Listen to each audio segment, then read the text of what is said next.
Kasabay ng formal na investigasyon sa umano'y game fixing issue sa Maharlika Pilipinas Basketball League o MPBL, muling ipinaalala ng Games and Amusements Board o GAB sa mga professional athletes ang pagsunod sa Code of Ethics. Nagbabalik si teammate Jamaica Bayaka.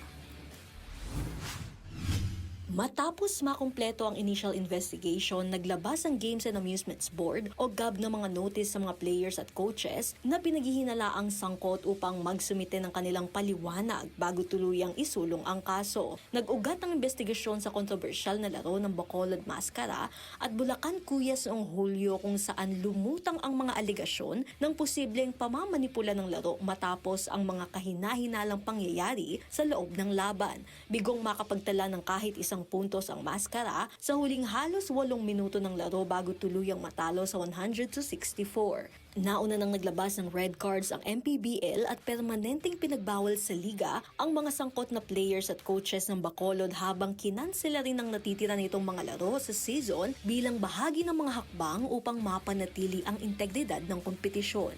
Sa eksklusibong panayam ng PTV Sports kay GAB Chairperson Attorney Francisco Rivera, may nakitang mga aspeto ng sports betting na nagbigay ng sapat na batayan upang isulong ang formal na investigation.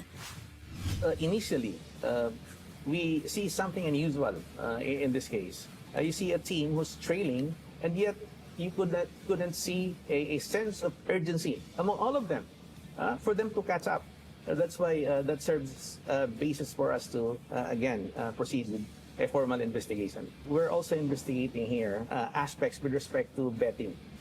And it seems to me that there would be incentives in certain cases for people to manipulate the scores in the game because it would have an impact on bets that are being played.